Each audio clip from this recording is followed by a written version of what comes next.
abakiriza Yesu munsi yonna bakyamye ebiwobe munsi ne mukulu. Enzori ya Mugastoni Baguma umuwandiisi yatumbwa Yesu Kristo mu 1998 okuwandika ku kukyama n'okubula kw'ababuulizi ba Yesu Kristo bali mu nsi kati. Video ziweze nga njagala ku nsonga eno y'obuwandiisi bwange obuze ku nsi okulimbulula obulimba bwonna bw'amaddiini n'amakanisa gali mu nsi kati obuleetedde ensi yonna okwedibaga ensi eno okujula ebibi n'ebizibu mu mitima gy'abantu mu maka ne mu mawanga. N'ekyo ku mulundi guno mbategeeza nti ensi egenda mu maaso n'okutabulwatabulwa olw'amaddiini n'amakanisa g'enjawulo agabakkiriza Yesu Kristo agali mu nsi kati. Enjawukana zaabwe zireetedde ensi yonna okutabulwatabulwa. Era kati wenjogera wano abantu bali mu nsi kati tebasobola okumanya mu bantu bano aba Yesu Kristo be baliwa, aba Sitaani be baliwa. Tebalaba kubanga amaddiini nga bwe gali n'amakanisa buli kanisa wakanyeginayo, buli ddiini wakanyeginayo.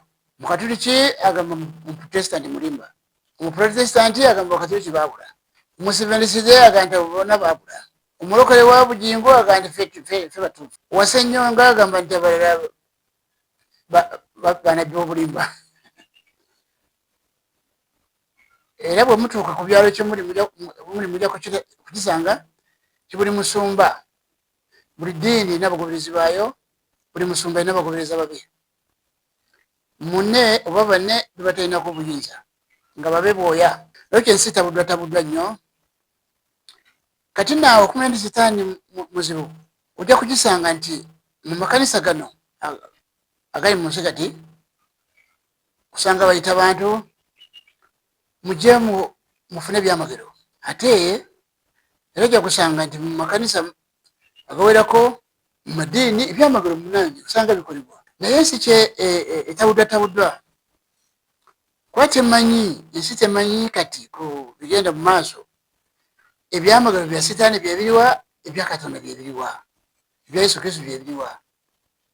Kati ensi eri awo temanyi. Abantu bali mu nsi kati abali mu Uganda tebamanyi ddala ebyamagero bya Sitaani byebiriwa kubanga buli omu buli ddiini yita ginaayo yabalimba.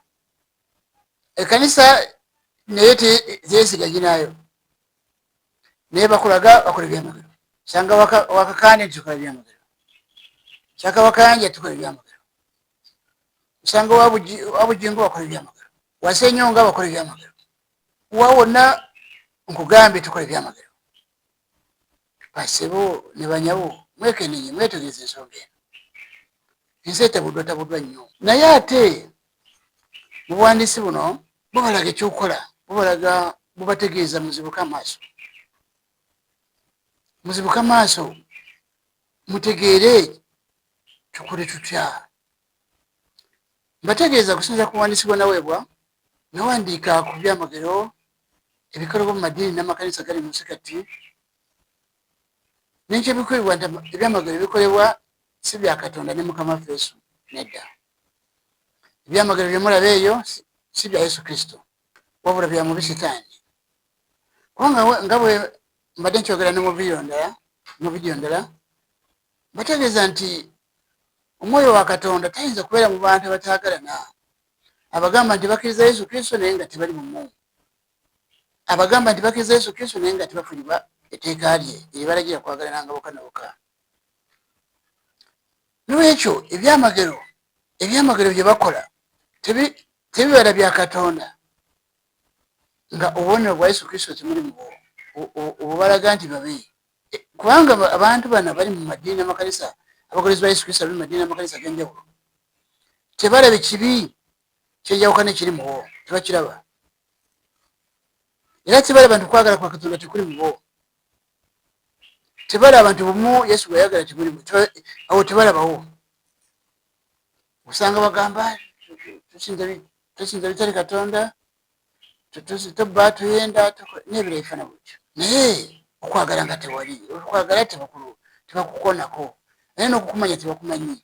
Era mu Baruumi Pawulo yakyogerako kino. Baruumi ng'alaba abantu beesibye ku birala, okwagala ne bakuleka. Kyeyava yagamba Baruumi 13 kale okuva ku lw'omwenda, yagamba nti kubanga kino nti toyendanga, tottanga, tobbanga, teweegombanga. Kaddeyo katono musonyeko kanyiri olunyiri lwa munaana kwe tuva. Aga nti mubeerenga n'ebbanja lyonna, temubanga na bbanja lyonna eri omuntu yenna, wabula okwagalananga, kubanga yagala muntu munne ng'atuukiriza amateeka. Ekigambo ekyo abantu abakkiriza Yesu Kristo ab'ensi abali mu nsi kati kino tebakiraba. Ayagala muntu munne ng'atuukiriza amateeka. Kubanga kino nti toyendanga, tottanga, tobbanga, teweegombanga n'etteeka eddala lyonna ligattiddwa wamu mu kino nti yagalanga muntu munno nga bwe yagala wekka. Okwagala tekukola bubi muntu yenna. Okwagala tekukola bubi muntu munne. Okwagala kyekuva kutuukiriza amateeka. Ebintu byonna basebo n'abanyabo bampuliriza, amadiini gano n'amakanisa g'abakkiriza Yesu Kristo abali mu nsi kati, ebintu byago tebirina akakwata ne Katonda, kuba Katonda kwagala, atalina kwagala talina Katonda. N'ekyo kwagala singa kwali mu bo, zino enjawukana ze mulaba eziri mu bo tezandisi. Baasooka kuva ku Katonda, naye ebyawandiikibwa bigamba nti kino kyama kya bujeemu. Abantu abakkiriza Yesu Kristo bali mu nsi eno bakyamye naye mu kyama ky'obujeemu. Obukyama bwabwe tebakulaba. Balaba nga baweegera Yesu Kristo, bawegera Katonda, bagamba tolimba, tobba, ebyandiikibwa bikugambye nti ebyo ebyatubba toyenda n'amateeka malala bituukirizibwa mu kwagala. Kubanga ayagala omuntu tayinza kumukola bubi, tayinza kumubba, tayinza kumutta, kwenda ku mukazi we, tayinza kumukola bubi, tayinza kumutta gw'oyagala, tayinza kumwagaliza bubi. N'olwekyo okwagala n'okwagalana n'obumu kasa byabula bibuze mu bagolozi ba Yesu Kristo mu nsi yonna, kitegeeza nti kwe kubula kukyama omwoyo mulala yadukanya amadiini n'amakanisa gali mu nsi kati, so si mwoyo gwa Katonda. N'olwekyo mbategeeza nti ebintu bino ebyamagero bye mulaba mu madiini n'amakanisa ng'ate wakati mu njawukana si bya Yesu Kristo. Kambategeeze nti ebyamagero bya Yesu Kristo byanjawulo n'ebya Setaani. Ebyamagero bya Yesu Kristo bitambulira wamu n'okuggyako ebibi ku bantu, tibitambula byereere. Era na buli muntu Yesu Kristo gwakoledde ebyamagero asigala mu banja okwenenya okugibwako ebibi bye. Twagusanga mu Matayo 11 tusanga ebyamagero bya Yesu Kristo n'olunyiri lwa 2, 11 n'olunyiri lwa 2. Wagamba nti n'asookeraawo okubuulirira ebibuga mwe yakolera ebyamaanyi bye ebingi, kubanga tebyenenya. Tuza mumulaba Yesu ebyamagero bye. Buli gwakoledde ebyamagero asigala mu banja okwenenya n'okugibwako ebibi bye. Ebyamagero bya Yesu Kristo bitambulira wamu n'okugya ebibi ku bantu bya Yesu Kristo. Naye nga ebyamagero bya Setaani biba byereere. Olwafuna ekyamagero byasigala n'ebibi n'ebizibu bye, tabiwona. Bya Setaani bye byamagero by'amadiini n'amakanisa. Tusoke tugende mu maaso wano. Zibasanze, zikusanze gwe Korazini, ziri kusanga gwe Besaida, kubanga ebyamaanyi byakolebwa mu mmwe singa byakolebwa mu Ttuulo ne Sidoni, singa byenenya dda, singa bali mu bibukutu ne muvu. Naye mbagamba nti ku lunaku olw'omusango Ttuulo ne Sidoni baliba n'okubonyaabonyezebwa okuligumikirizika okusinga mmwe. Naawe Kaperunawumu oligulumizibwa okutuuka ku ggulu olike magombe kubanga ebyamaanyi byakolebwa mugwe singa byakolebwa mu Sodomu singa wekirine kakano nti byamagero kubanga ebyamaanyi byakolebwa mugwe singa byakolebwa mu Sodomu singa webirine kakano. Naye mbagamba nti ku lunaku lw'omusango ensi ye Sodomu eriba erina okubonyabonyezebwa okuligumikirizika okusinga gwe Sodomu. Kubanga ebyamagero mbagala ebya Yesu Kristo bigenderewo muno okujja ebi ku bantu, na buli muntu yenna gwakolera ebyamagero aba mubanja okugiwako ebibi bye atabagana ne Katonda. So nga ebyamagero ebiri mu makanisa kati abantu babifuna ne basigala n'ebibi n'ebizibu kubanga tebanazibwako ebibi byabwe. Era mujja kusanga nti nawalala Mukama waffe asanga omusajja gwe yawonya ng'abuuka mu yeekaalu n'amugamba nti sebo toddamu kwonoona nate, bw'oli onoona olibeera bubi gusinga nga bwewakola ki nga bwewali ofaanana. N'ekyo Mukama waffe Yesu ebyamagero byo bitambulira wamu n'okujja ebi ku bantu, n'ebyamagero bya Sitaani biba byereere byebiri mu madiini n'amakanisa gali mu nsi kati. Bafuna ebyamagero naye basigala babiri. Era kati wenjogera wano olina kugamba nti nze ndi mulokole ng'olina edduuka mu Kampala wawantu wonna nogajja ngu nkolere, teri akyuse, teri alese bubi bwe, nedda. Ate oba n'abakulembera madiini n'amakanisa batudde ku kibi kyenjawukana n'obukyayi n'obunanfuusi obajjudde. Asinkana mule ndi Mukama yeebazibwe, naye nga munda mwe yali agadde abagoberezi booli bajje buwe yenkola. N'ekyo ensi teeka okumanya nti ebyamagero bya Yesu Kristo byanjawulo okuva ku bya Sitaani. Ebyamagero ebikolebwa abantu nebasigala nga balina ebibi n'ebizibu baba tebayingidde mu bwakabaka bwa Katonda, baba tebagirwako ebibi ebyamagero ebyo biba bya Sitaani byeri mu madiini n'amakanisa. Agamba nafuna ebyamagero naye obulamu bwo buli butya. Era kati wenjogera wano basiba ne banyabo, akabi kagwiridde ensi eno okusinziira ku madiini n'amakanisa gali mu nsi kati. Abantu bali mu kubbibwa sente n'akasente. Tufune ebyamagero, nafuna ebyamagero abaayi. Ndaba mugamba mamotoka, tufunye mamotoka, tufunye amayumba, tufunye ki byamagero abaayi. Abasamize bo tebabirina. Abatagiriza Katonda babagamba nti omugaga asinga mu Uganda mulokole. Ebyo si kyekikulu. Ekyo si bye twali bagusaba Katonda nga basumba ne banadiini bwebawubisa.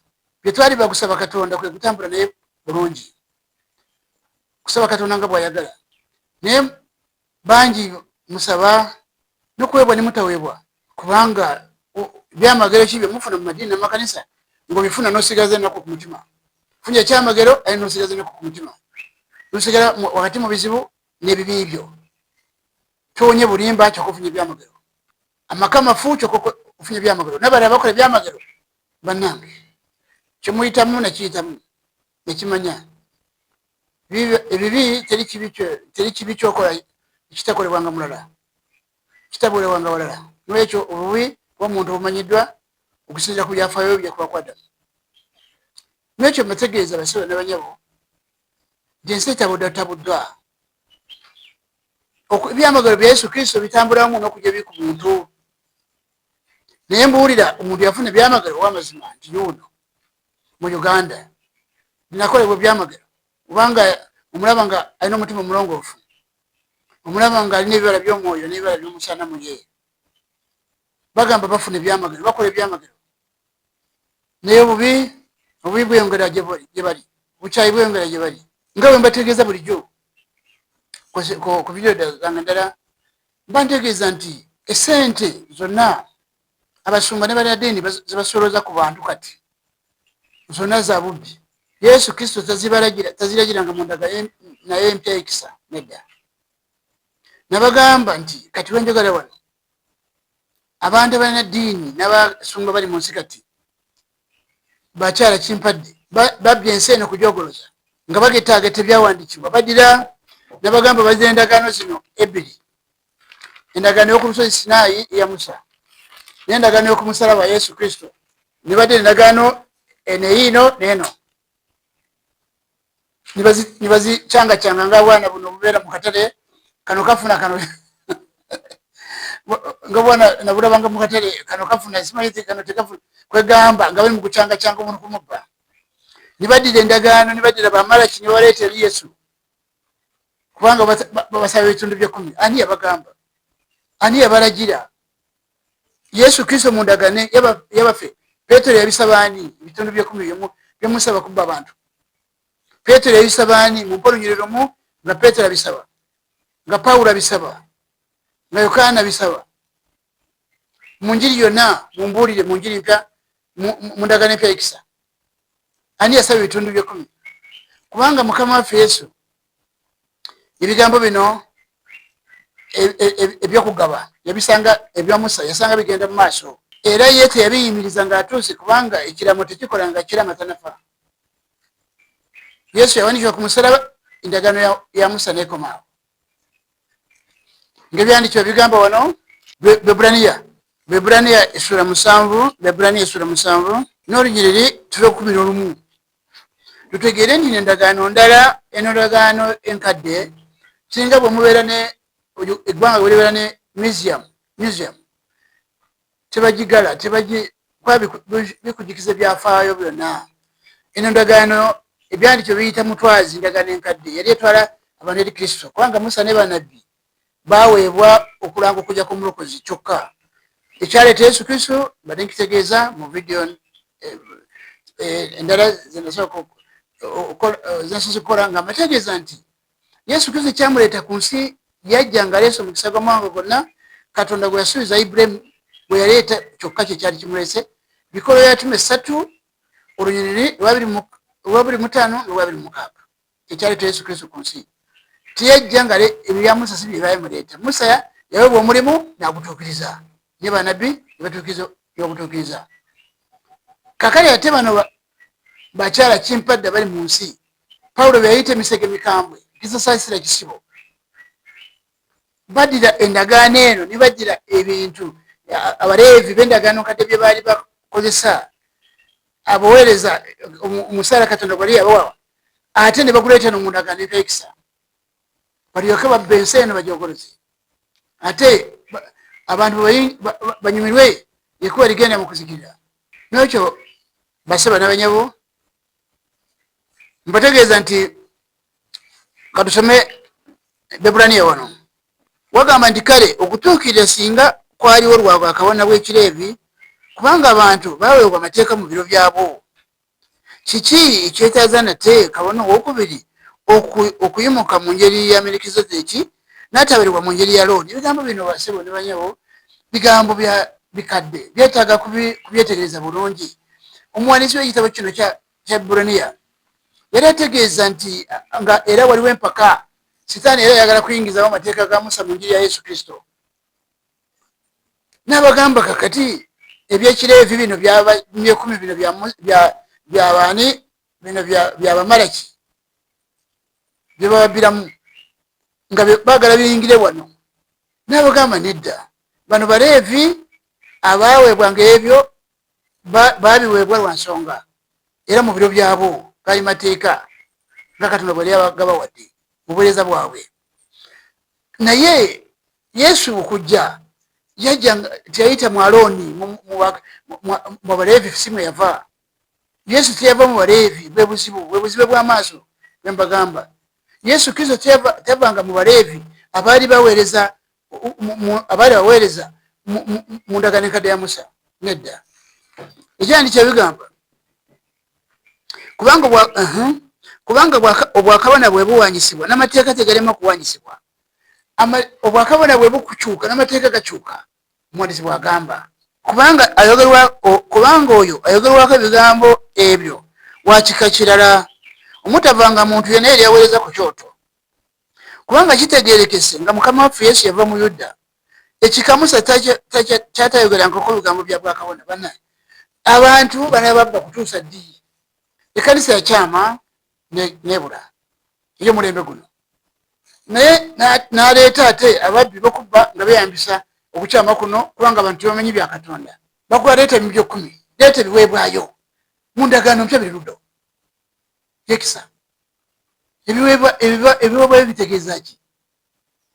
Ebibereberye bafeza ensi eno kujoboloza, ne babba amataka nolaba omusumba omu ali mu biliyoni, n'abalala Nigeria baawo mu mawanga gonna bagaga bavulu. Sente bazibye ku nsi, bazibye abantu bwobutamanya byawandiikibwa. Kyevamula n'ebyamagero muvaabire bivaabire, temumanyi bya Yesu byebiriwa, bya Sitaani byebiriwa. Mujje tubasabire omukisa. Abaaye njagala mbategeezi okumanya nti muli bubi abampuliriza naddala bakkiriza Yesu Kristo mu mirembe gino. Bw'ova wano mu bikolwa by'abatume ku kitabo ky'abakolwa b'abatume ekkanisa Yesu Kristo ng'etandise okutuuka ku bikolwa, njagala mumbuulire ani yasabira munne omukisa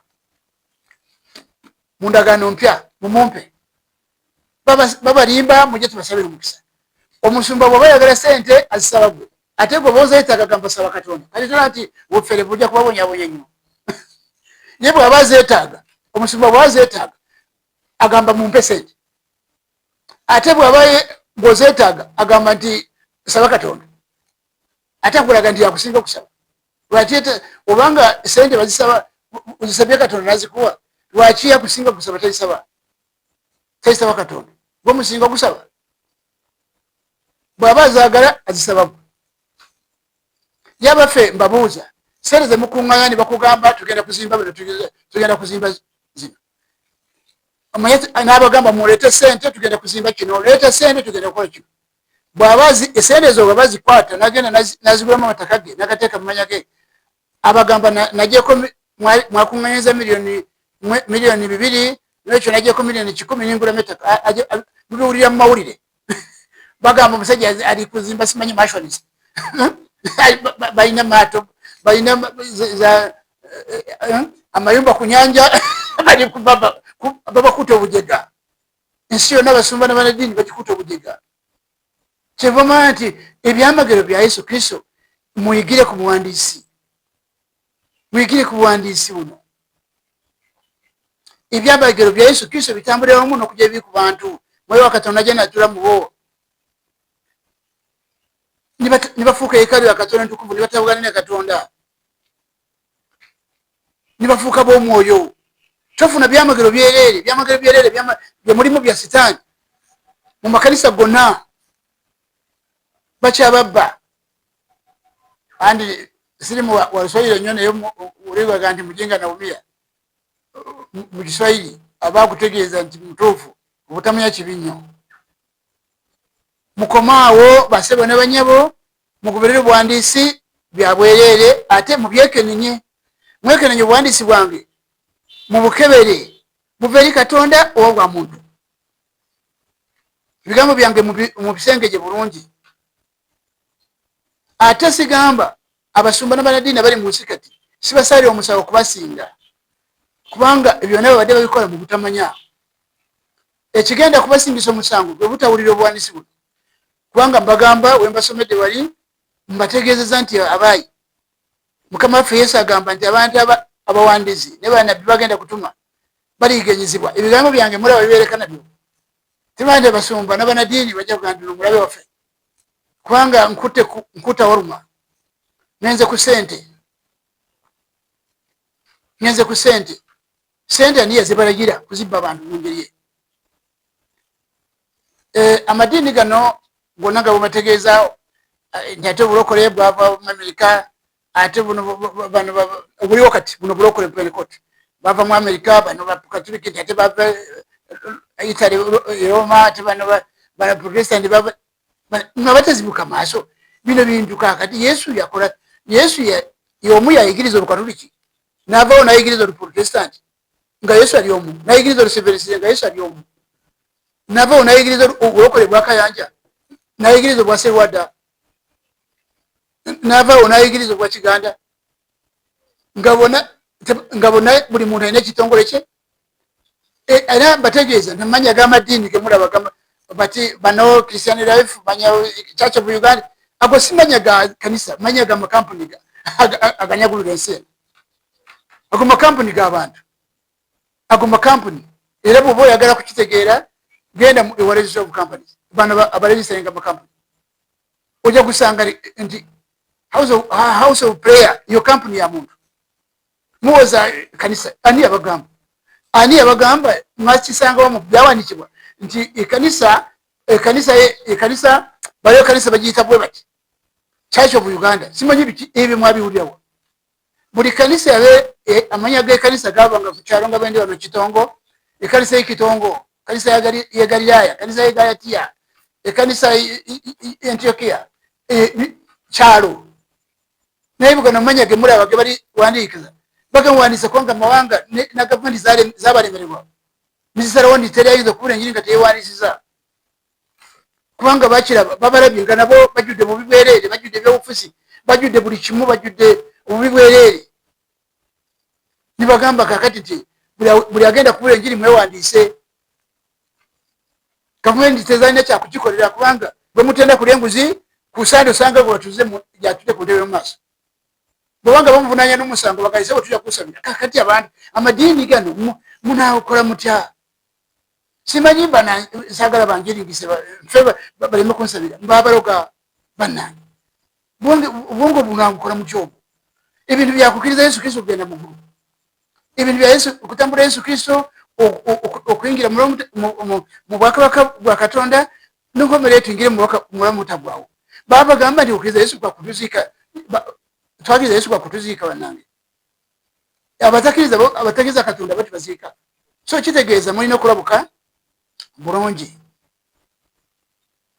mulina okulabuka bulungi mugubere buwandiisi buno kubanga eddagala lye buleeta mu nsi likaawa revival y'ensi yakutandikira mu ggwanga lino era nga obuwandiisi buno bwekibulina kyeba mulina kugendera ennyo vidiyo zange zonna muzigenderere temukoowa muzeetegereze mwe muli eddagala eriryo ery'amakaago n'ery'eggwanga lyo mwe muli obuwandiisi buno mbagambe ebyamagero byokka bikolebwa mu madiini n'amakanisa gali mu nsi kati bya sitaani kubanga ebyamagero bya Yesu Kristo byo Yesu Kristo awonya omuntu n'amugyako ebibi era olaba abantu byasanga nga baze nga balwadde balina ebizibu namugamba nti ebibi byo bikugiddwako nawona temulabaawo nti kyanjawulo naye ebyamagero byemufuna mu madiini n'amakanisa naye nga temuwona ebibi n'ebizibu kubanga ebintu bibiri bitambulira wamu obutuukirivu n'emirembe bitambula bibiri era lwekyo ensi yonna naddala abo abakkiriza Yesu Kristo kakati balina kukakkana olw'obuwandiise buno obwaka ku nsi okubuzaabuzibwa okugenda mu maaso abantu nga baaliwo kunoonya ebyamagero wano nga tebafuddeyo okumanya bino byamagero byetunoonya bya Yesu Kristo oba bya sitaani kuba mukitegedde mukiraba nti ebyamagero bya Mukama waffe Yesu n'ebya sitaani byanjawulo biteekwa kuba byanjawulo sitaani akola ebyamagero ne Mukama waffe Yesu Kristo akola ebyamagero kigambo ekyo basebo ne banyabo bampuliriza muteekeddwa okukisaako omwoyo okulabika nti temugenda mu maaso n'okugwa mu mitego gya sitaani mutegeere ebyamagero bya Yesu Kristo nga bwe nabadde mbyogerako ebyamagero bya Yesu Kristo by'okuwaabyo bitambulira wamu n'okugibwako ebibi tibitambula byereere n'ebyamagero bya sitaani byo biba byereere okufuna ekyamagero naye n'osigala ng'olina ebibi n'ebizibu tebikuvaako Yesu Kristo bw'ajja gy'oli n'akola ekyamagero ye amaliriza akufudde omwana wa Katonda amaliriza amaze okukyusa ng'ofuuse yeekaalu ya Katonda entukuvu Yesu kyalina nga maze akunaazako ebibi byo n'akuyingiza mu bwakabaka bwa Katonda n'ekyo ekyo nno kyova mulaba abasibo ne banyabwa bali mu madiini n'amakanisa ebibi n'ebizibu byeyongedde obubi n'ebizibu bigenda mu maaso gye muli olw'ensonga ebyamagero bya Mukama waffe Yesu Kristo tebituukanga gye muli kubanga gano madiini n'amakanisa nga bwe tugatunuulira agabakkiriza Yesu Kristo agali mu njawukana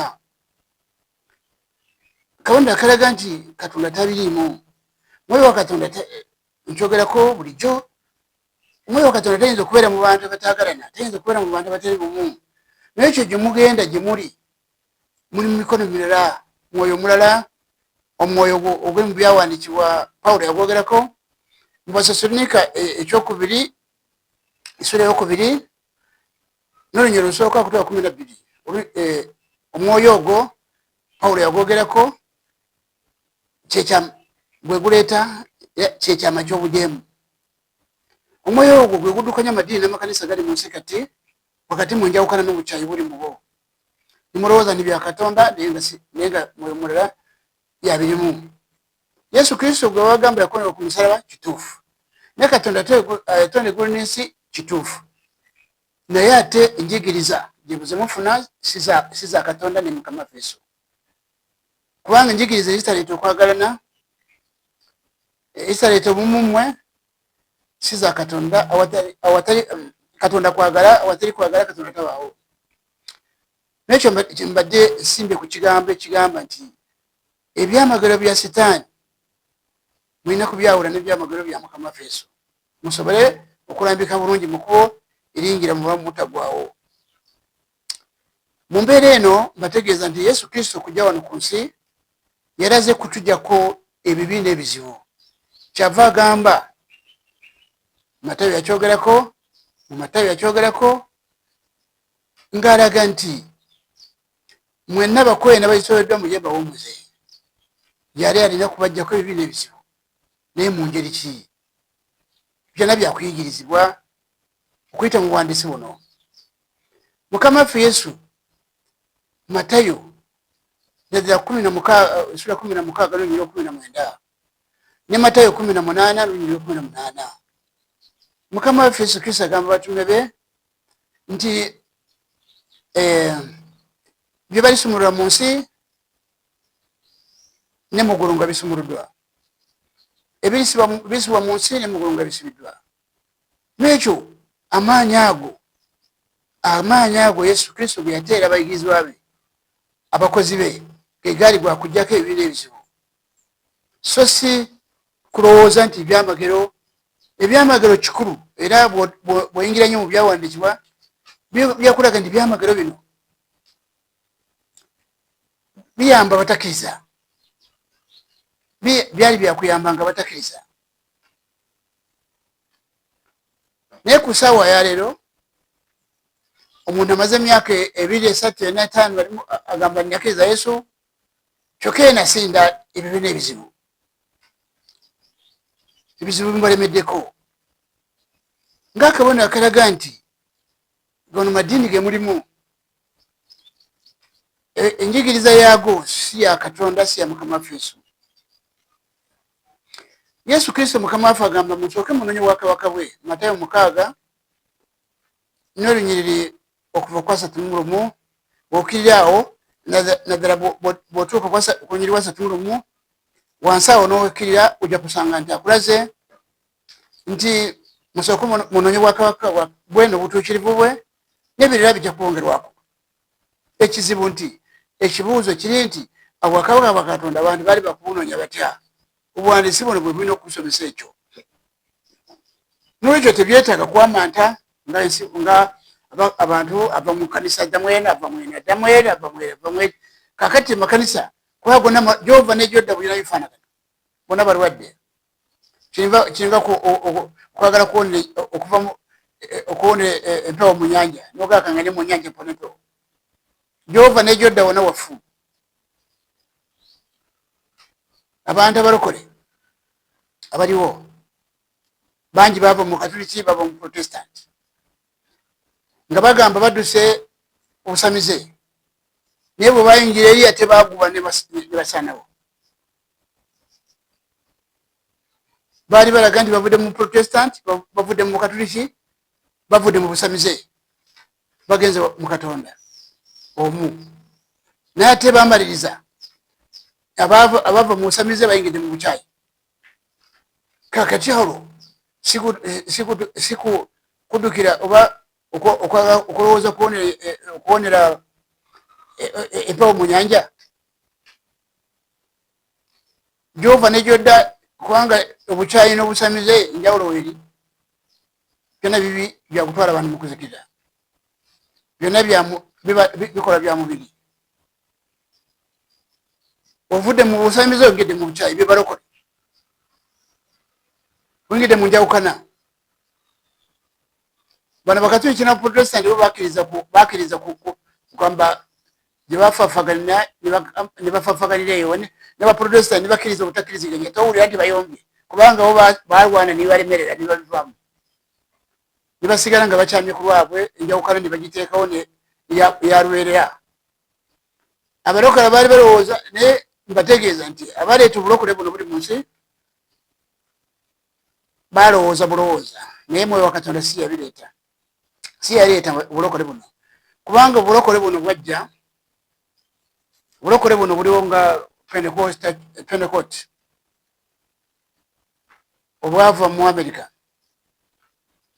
tibwajja nakwagala kuli kwa Yesu Kristo kwajja n'ekibi kyenjawukana ekyabakatuliki n'abaprotestanti era omusingi kwe basimba nakati n'ekyo basiba ne banyabo mukakkane mugoberere buwandiisi bwokka bujja kubajjako ebibi n'ebizibu mu bulamu bwammwe kubanga ekigambo kya Katonda kyokka kirina obuyinza obwo bw'osoma Yokaana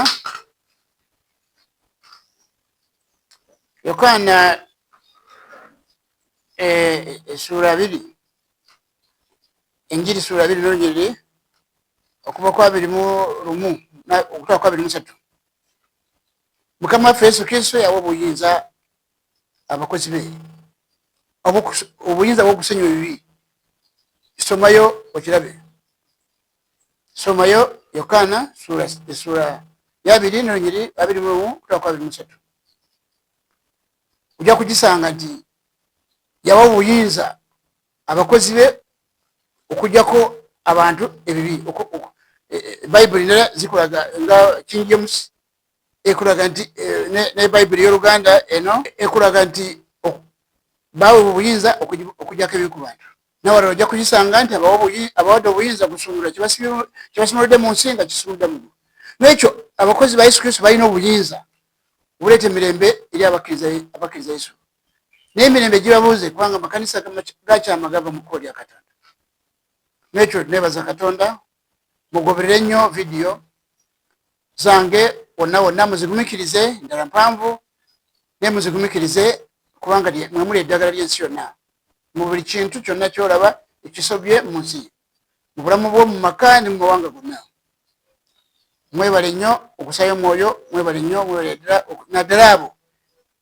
abanagenda mu maaso kuba tubasabira mbasabira ensi eno ekwatiddeko tegerekuwo kubanga ekintu bwe kisoba enjira ya Yesu Kristo bwabeerawo ekintu kyonna ekigituukako obunabbi bulina kukka si kutakula mitwe titutakula mutwe tutegeere kitukole ki obuwandiisi bwakakunsi 1998 mu bukebere mu bwekenenye kandi kyo bigamba nti timunyoomanga yogera timunonyanga bunabbi timunyoomanga muwulirize mwekenenye mwebale nnyo mwebaddala